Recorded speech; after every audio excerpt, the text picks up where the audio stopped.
Ketahanan pangan adalah ketersediaan pangan dan kemampuan suatu negara untuk mengaksesnya. Ketahanan pangan di Indonesia saat ini secara indeks global turun dari peringkat 62 menjadi 65 dari 123 negara. Sosok Johan Rosihan dari fraksi Partai Keadilan Sejahtera berkali-kali menyuarakan mengenai ketahanan pangan baik di ruang-ruang rapat kerja di Komisi 4 maupun dalam sidang paripurna Senin lalu. Bahkan mengutip kata-kata Bung Karno bahwa pangan adalah hidup matinya suatu bangsa. Telah hadir bersama dengan rasional dan transparan Bapak Johan Rosihan dari fraksi Partai Keadilan Sejahtera. Assalamualaikum Bapak. Waalaikumsalam warahmatullahi wabarakatuh. Bapak ini salah satu vokalis dari Partai Keadilan Sejahtera yang anggota legislatif yang baru, anggota legislatif muda, legislator muda yang sangat vokal nih Pak.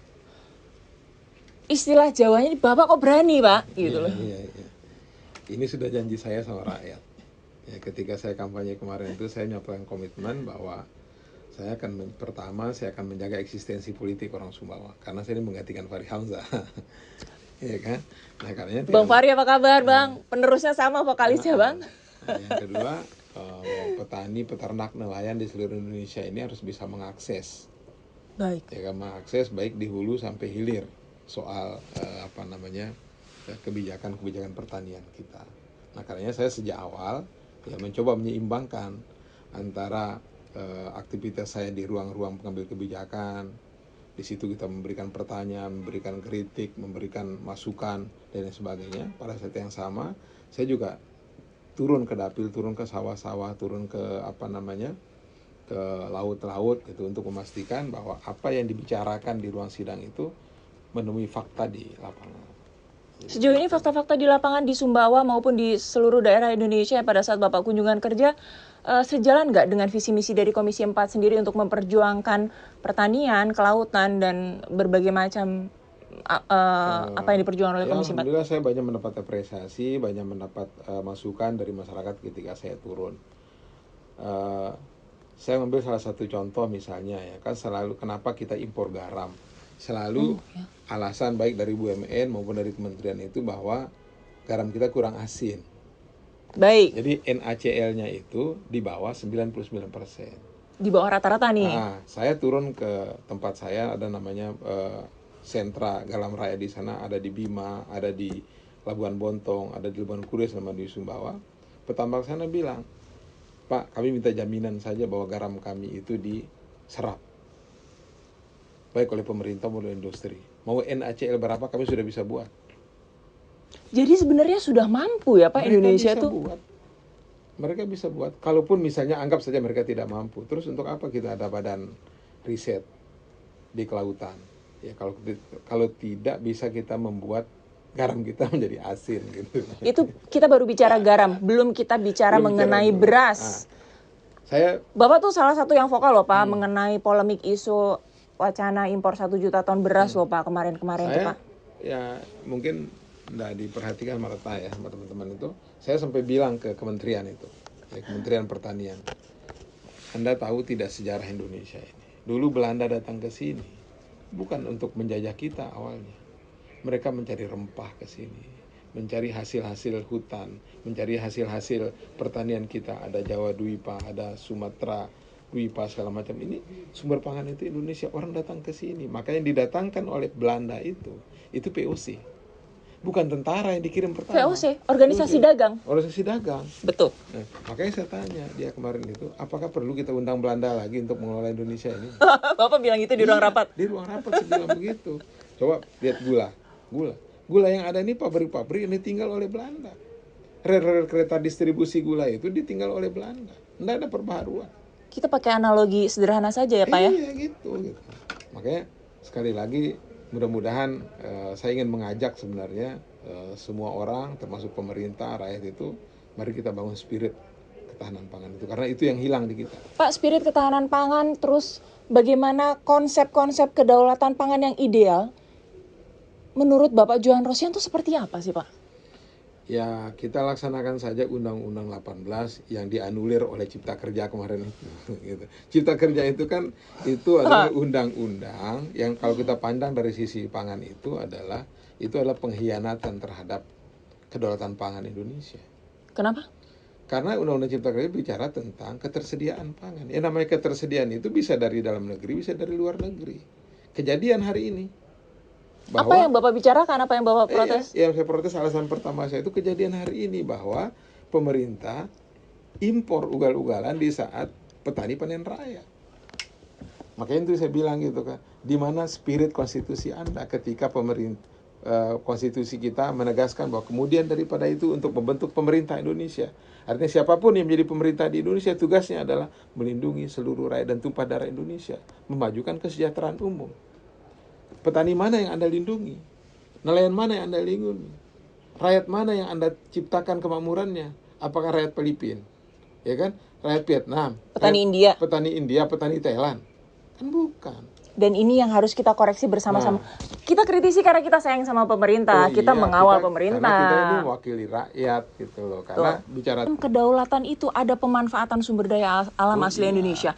Ada peningkatan teknologi, ada inovasi-inovasi yang akan mengikuti itu. Tujuan pentingnya. Dan yang paling penting adalah kesejahteraan rakyat. Kesejahteraan rakyat karena negara kita ini negara agraris, negara kita ini negara maritim.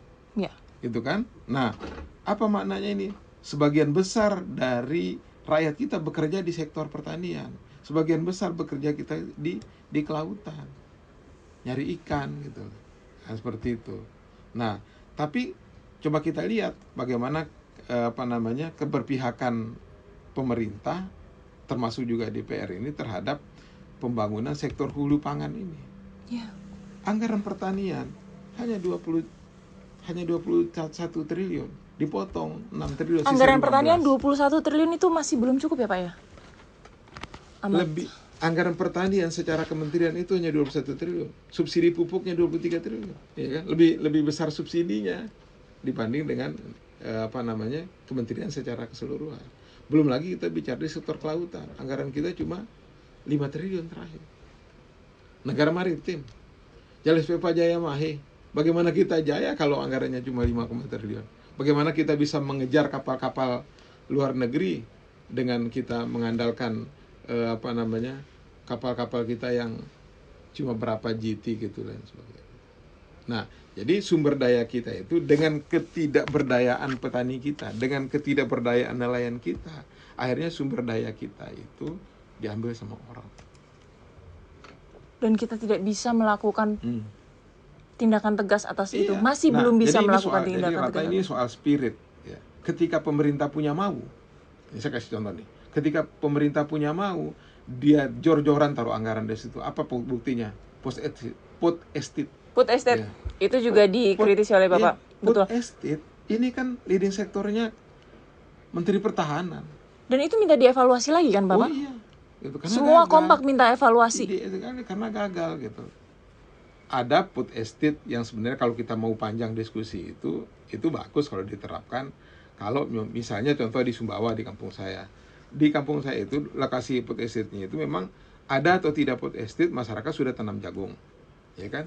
Ada atau tidak ada food estate masyarakat sudah pelihara sapi. Nah sekarang harusnya yang seperti itu kita dorong. Iya.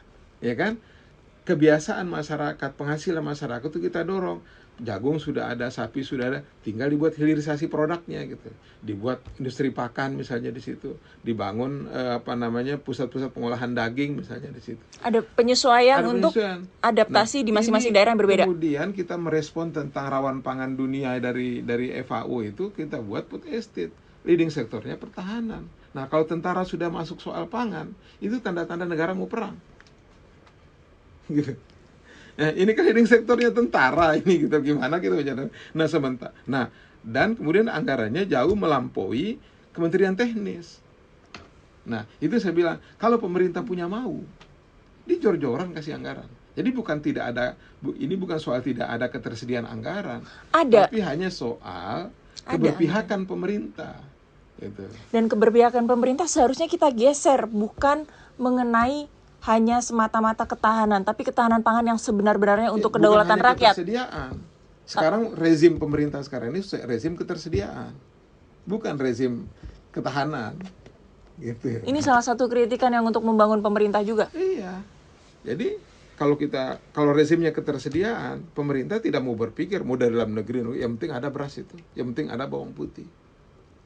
Satu lagi ungkapan Bung Karno mengatakan bahwa jangan serahkan selera lidahmu kepada bangsa asing.